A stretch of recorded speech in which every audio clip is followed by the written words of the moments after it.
بسم الله الرحمن الرحيم.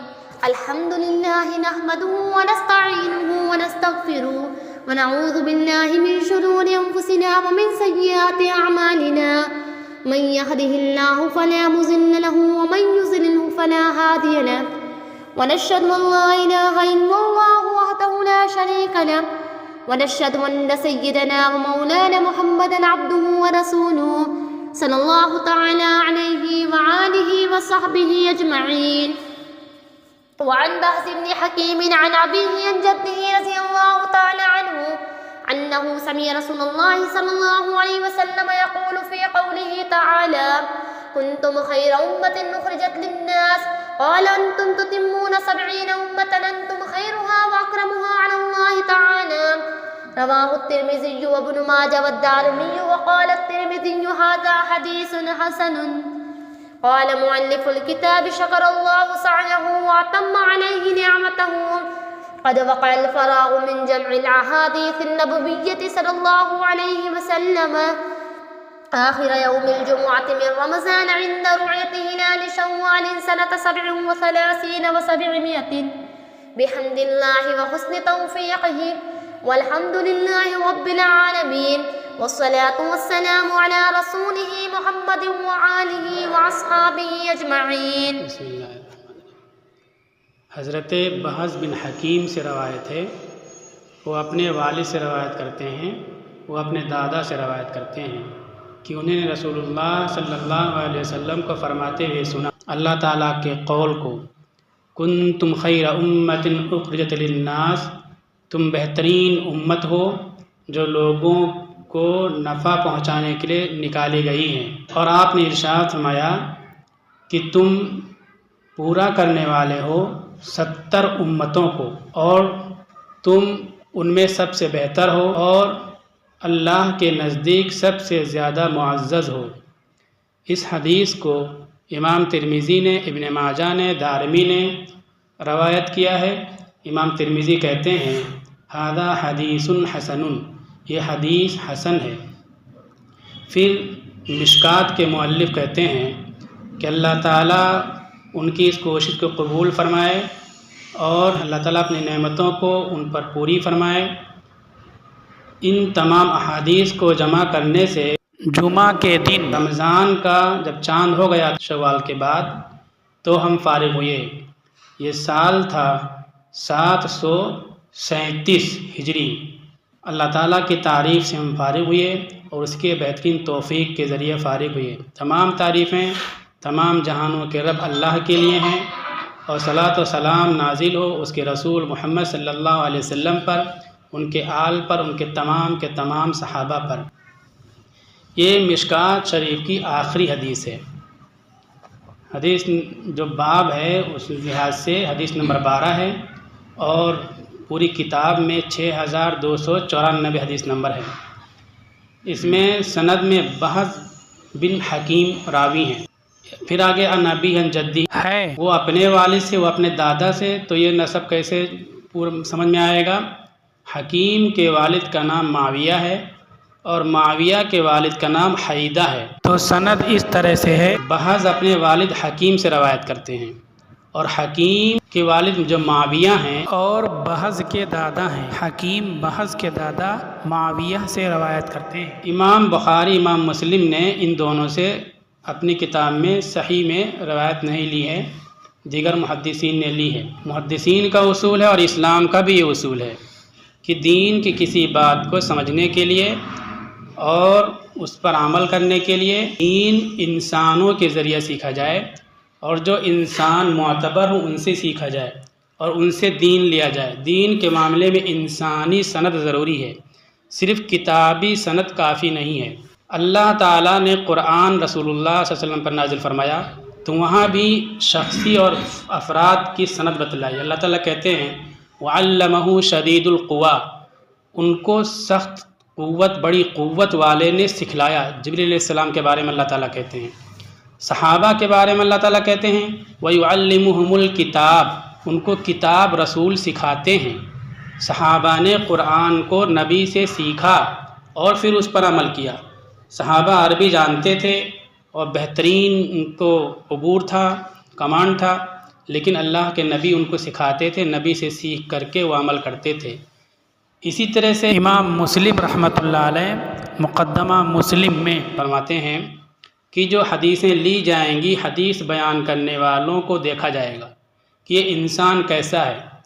اگر وہ صحیح عقیدے کا ہے، اس پاک دامن ہے، تقوی طہارت کا حامل ہے، تو اس کی حدیث لی جائے گی۔ مقدمہ مسلم شریف حدیث نمبر 27 میں علامہ ابن سیرین کہتے ہیں کہ اگر وہ آدمی سنت کا عامل نہیں ہے اور سنت کے خلاف اس کے عقیدے اور اعمال ہیں، تو اگرچہ حدیث رسول پیش کرے گا، اس کی حدیث کو مسترد کر دیا جائے گا۔ پتہ چلا کہ حدیث کے سلسلے میں اور دین کے سلسلے میں افراد کو دیکھنا ضروری ہے۔ چنانچہ محدثین نے اس بات کا بہت اہتمام کیا ہے کہ راویوں کے ناموں کو بھی ذکر کیا، ان کے خاندانوں کو بھی ذکر کیا، ہر راوی کے بارے میں ڈیٹیل جمع کیا۔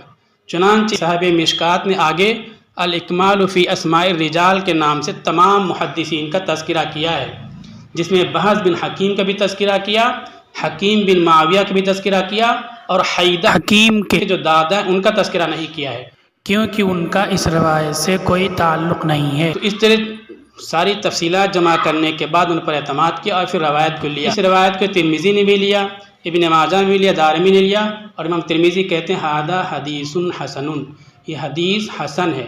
حدیث کی بے شمار قسمیں ہوتی ہیں، ایک شوسہ چل پڑا حدیث صحیح ہے، ضعیف ہے۔ یہ بہت ہی غلط بات ہے۔ جو اصول حدیث پر نظر رکھتے ہیں وہ جانتے ہیں کہ ضعیف حدیث بھی قابل عمل ہے، اور کوئی حدیث ایک سند سے ضعیف آ رہی دوسری سند سے طاقتور ہو جاتی ہے تو اس کی دوسری قسم بن جاتی ہے۔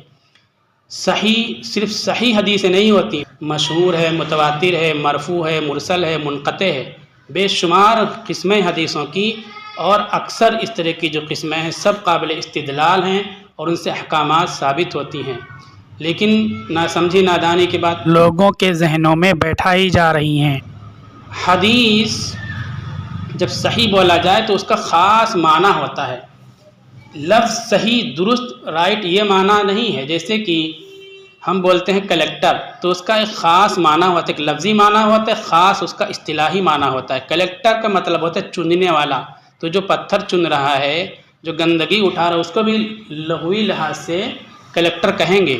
لیکن آپ یہ لفظ جو کلیکٹر ہے اس کے لیے فٹ کرو تو کتنی بے جوڑ بات ہو جائے گی۔ اسی طرح سے جب صحیح بولتے ہیں تو صحیح کا ایک خاص ڈیفینیشن، اس کی پریبھاشا، تعریف ہوتی ہے۔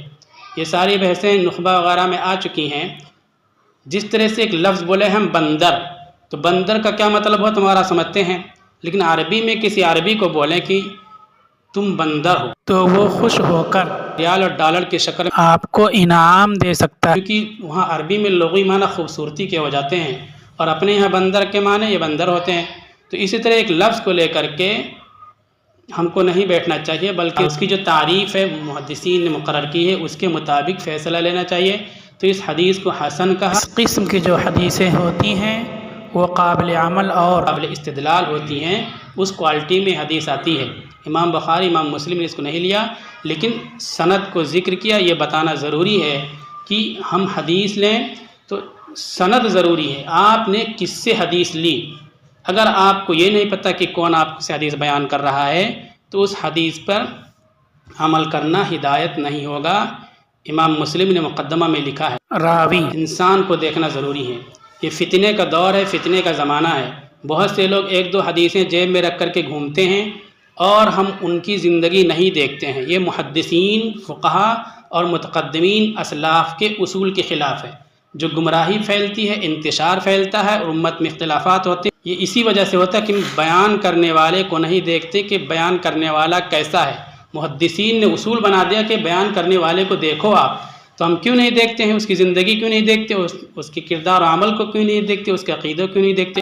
امام مسلم کہتے ہیں کہ نہیں قبول کی جائے گی اگر اس کی زندگی پاکیزہ نہیں ہے۔ تو حدیث کے نام پر بھی فتنے ہو رہے ہیں۔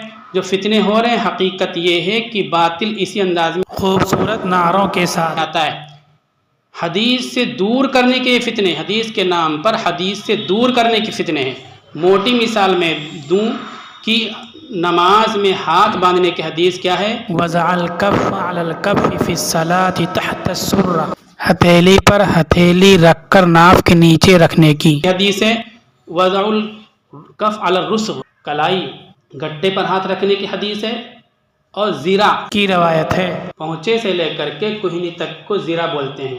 اب 3 طرح کی حدیثیں ہو گئیں۔ جو لوگ دعویٰ کرتے ہیں عمل بالحدیث کا، انہوں نے زیرہ والی حدیث لے لی اور 2 حدیثیں چھوڑ دی۔ ان پر اللہ تعالیٰ کی طرف سے ایسی پھٹکار پڑی کہ وہ زیرہ پر بھی ہاتھ نہیں رکھتے، بلکہ کوہنی پہ لا کر کے ہاتھ رکھتے ہیں یا بازو پہ ہاتھ رکھتے ہیں۔ تینوں حدیثیں ایک ساتھ میں چھوٹ گئیں۔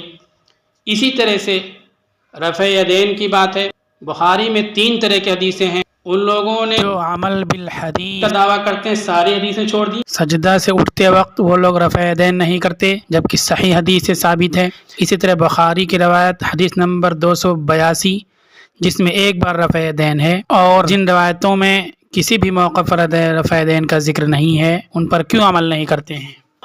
ضعیف صحیح کی رٹ لگا رکھی ہے۔ سینے پہ ہاتھ باندھنے کی حدیث ابن خزیمہ میں ہے، وہ حدیث ضعیف ہے، علامہ ناصر الدین البانی رحمۃ اللہ علیہ کہتے ہیں، لیکن دوسروں پر الزام لگا کر کے 1.5 اینٹ کی الگ مسجد بنا لی، امت میں انتشار پیدا کر دیا۔ سینے پر ہاتھ باندھنے کی حدیث ضعیف ہے، لیکن سینے پر ہاتھ باندھنے والی ضعیف روایت کی بنیاد پر الگ مسجد بنا لی۔ تو یہ کہہ رہا ہوں کہ اگر کوئی حدیث کا پڑیا لے کر کے آ جائے تو اس کو فوراً مان لینا یہ محدثین کے اصول کے خلاف ہے۔ جو فتنے پیدا ہو رہے ہیں گمراہی و ضلالت کے، اس کی وجہ یہ ہے کہ ہم حدیث بیان کرنے والوں کو نہیں دیکھتے، ان کی زندگی، ان کے عقیدے، کردار و عمل کو نہیں دیکھتے۔ شریعت نے ایسا راستہ مقرر کر دیا، محدثین نے ایسا ضابطہ بنا دیا کہ شریعت میں کوئی تحریف نہیں کر سکتا ہے، لیکن شرط ہے کہ ہم زندگی میں ان اصولوں کو اپنے سامنے رکھیں۔ محدثین نے اصول بتلایا کہ ہم سند کو دیکھیں گے اور راوی کی کیفیت اس کی زندگی کے لحاظ سے حدیث پر حکم لگائیں گے کہ کس مقام، کس درجے کی کون سی حدیث ہے، ورنہ بہت ہی زیادہ انتشار، اختلاف، توڑ پھوڑ امت میں پیدا ہوگا۔ مثلا رفع یدین کی بات ہے، لوگ حدیث کی پڑیا لے کر کے گھومتے ہیں۔ ہم نے دلی میں جماعت اسلامی کے مرکز میں کہا کہ 4 طرح کی حدیثیں ہیں، صرف حدیث علماء سے رابطہ کر کے نہیں تحقیق کرو گے تو کیسے عمل کرو گے؟ پورے ملک سے علماء تھے، کیرل کے بھی علماء تھے۔ ہم نے 3 طرح کی باتیں پیش کی۔ حدیث نمبر 828 بخاری شریف، ابو حمید الساعدی کی روایت ہے، اس میں 1 مرتبہ رفع یدین کی بات ہے بخاری شریف میں، لیکن شروع میں کیا ہے؟ دوسری رکوع سے اٹھتے وقت، اس طرح سے رکوع میں جاتے وقت رفع یدین کی بات ہے۔ تو لوگ وہ شروع والی روایتیں پیش کرتے ہیں اور اس طرح سے کہتے ہیں جو دوسرا 1 مرتبہ رفع یدین کر رہا ہے اس کی نماز نہیں ہوتی، دنیا بھر کے فتوے لگاتے ہیں۔ تو ہم نے کہا کہ علماء کی رہنمائی کے بغیر صرف حدیث دیکھ کر کے کیسے کوئی عمل کر پائے گا؟ پھر ہم نے 1 مرتبہ رفع یدین پر بخاری کی حدیث پیش کی، تو کیرل کے ایک عالم دوسرے مکتبہ فکر کے تھے، انہوں نے مجھ سے بعد میں کہا کہ وہ حدیث ضعیف ہے۔ ہم نے کہا کچھ شرم کرو، اللہ کا کچھ خوف کرو، میں بخاری کی حدیث پیش کر رہا ہوں، تم کہتے ہو کہ ضعیف ہے۔ امت بخاری کی حدیث کے مطابق 1 مرتبہ رفع یدین کر رہی ہے، اب تم دوسرا ڈوڈگی کیوں بجاتے ہو، امت میں انتشار پیدا کرتے ہو؟ تو انہوں نے پھر مانا، اور بھی علماء تھے دوسرے خیال کے، شافعی اور دوسرے مسلک کے علماء تھے۔ تو اس طرح سے سند دیکھنا ضروری ہے، جو آپ سے حدیث بیان کر رہا ہے اس کے بارے میں دیکھنا ضروری ہے۔ اگر ہم سند نہیں دیکھیں گے، جو آپ سے حدیث بیان کر اس کی زندگی کے بارے میں نہیں دیکھیں گے تو گمراہی پیدا ہوگی، دین سے دوری پیدا ہوگی، اور حدیث کے نام پر دین سے دوری پیدا ہوگی، سنت کے نام پر دین سے دوری پیدا ہوگی، قرآن کے نام پر دین سے دوری پیدا ہوگی۔ آپ کے یہاں جب نئے یہ حدیث والے لانچ ہوئے تھے تو ایک صاحب نے کہا کہ حدیث میں بھی ضعیف کمزور چلتی رہتی ہے تو ہم قرآن پر عمل کریں گے۔ تو میں نے ان سے کہا کہ تم قرآن میں نماز پڑھنے کا طریقہ مجھے بتا دو، تم قرآن میں زکوٰۃ دینے کا طریقہ بتا دو، کون زکوٰۃ دے گا اور کس کو دے گا، کتنا دے گا، یہ بتا دو تو میں مان جاؤں تمہاری بات بہت صحیح ہے۔ یہ سب کتنا خوبصورت نعرہ ہے کہ قرآن پر صرف عمل کریں گے، لیکن نماز کا طریقہ، زکوٰۃ کا طریقہ قرآن سے نہیں نکال سکتے۔ اس لیے دین سمجھنے کے لیے یہ انسانی جو سلسلہ ہے، یہ زنجیر ہے، اس کو دیکھنا ضروری ہے۔ جو حدیث بیان کر رہا ہے اس کو دیکھنا ضروری ہے۔ یہ تو ہو گئی سند کے تعلق سے بحث۔ تو یہاں سند میں بحث بن حکیم ہیں، یہ بحث حکیم سے روایت کرتے ہیں اور حکیم معاویہ سے روایت کرتے ہیں۔ تو اس طرح سے بحث اپنے دادا معاویہ سے روایت کرتے ہیں، معاویہ حکیم بن معاویہ، اور بحث بن حکیم کے بارے میں صاحب مشکات نے الاکمال فی اسماء الرجال میں تذکرہ کیا ہے، اور معاویہ کے والد حیدہ کے بارے میں تذکرہ نہیں کیا، ان کی روایت امام بخاری امام مسلم نے نہیں لی ہے۔ اس کے بعد متن حدیث شروع ہوتی ہے۔ راوی کہتے ہیں کہ اللہ کے نبی صلی اللہ علیہ وسلم کو فرماتے ہوئے سنا کہ آپ قرآن کی آیت تلاوت کر رہے تھے، پھر اس کی آپ نے تفسیر بیان فرمائی۔ آیت تلاوت کی کنتم خیر امت اخرجت للناس، تم بہترین امت ہو، لوگوں کو نفع پہنچانے کے لیے نکالی گئی ہو۔ بہترین امت ہو، نکالی گئی ہو، یہ جو ہو لگتا ہے اس سے ہم لوگوں کو بہت زیادہ کنفیوژن ہو جاتا ہے۔ اس آیت میں ہماری اپنی ذمہ داری اور فرائض جو ہیں وہ ہم سب بھول جاتے ہیں، خوش فہمی میں مبتلا ہو جاتے ہیں کہ بڑی پرسعادت قوم ہم ہیں، بہت بہترین امت ہیں۔ جبکہ عربی قاعدے کے مطابق کسی کو کہنا تم ایسے ہو، تو ہو کہنے کے لیے جیسے کہ انگریزی میں بولا جائے یو آر، یہ یوں بولا جائے گا۔ اگر کہا جائے تم تھے تو اس کے لیے دوسرا لفظ آتا ہے یو ور، تو یہاں ور کا لفظ آیا، پاسٹ ٹینس کا آیا کنتم۔ اگر کہنا بہترین امت ہو تو انتم کہنا چاہیے۔ جو لوگ نحو قاعدہ پڑھے جانتے ہیں، علماء بیٹھے ہیں اور جو طلبہ طالبات انہوں نے قاعدہ پڑھا ہے، تو یہاں کنتم تم تھے کا معنی ہو کا معنی نہیں ہوگا، ہو کا اگرچہ ترجمہ کر دیا جاتا ہے۔ اس سے مراد سلیکٹڈ قوم ہے، سلیکٹڈ پرسنس ہیں، چنے ہوئے لوگ ہیں۔ صحابہ کرام مراد ہیں، ان کا سلیکشن اللہ تعالیٰ نے پہلے ہی کر لیا تھا۔ جس طرح نبی مبعوث ہوئے، نبی کے ذریعے سے صحابہ امت کی طرف مبعوث کیے گئے۔ تو یہ فضیلت جو ہے اس آیت میں صحابہ کے لیے۔ حضرت عمر رضی اللہ تعالیٰ عنہ کہتے ہیں کہ اس سے مراد جو شروع میں ایمان لائے اور دین کے لیے جنہوں نے قربانیاں دی، دعوت کا کام کیا، لوگوں کو فائدہ پہنچایا، دوزخ سے بچایا، وہ لوگ مراد ہیں۔ اور پھر حضرت عمر آگے کہتے ہیں کہ جو لوگ چاہتے ہیں کہ اس فضیلت میں شامل ہو جائیں، وہ وہی کام کریں جو صحابہ نے کیا، یعنی اللہ کے دین کو دوسروں تک پہنچائیں۔ اللہ کے دین کو دوسروں تک پہنچائیں گے تو اس آیت کا مصداق بنیں گے اور بہترین امت میں شامل ہو جائیں گے، بہترین قوم بن جائیں گے۔ اگر اللہ کے دین کو دوسروں تک نہیں پہنچاتے ہیں، دعوت و تبلیغ کا کام نہیں کرتے ہیں، تو اس آیت کی فضیلت میں داخل نہیں ہوں گے۔ ہم اور آپ سوچیں اور دیکھیں، ہم دین کی بات دوسروں تک کتنا پہنچاتے ہیں اور تبلیغ میں اپنے آپ کو کتنا گلاتے ہیں۔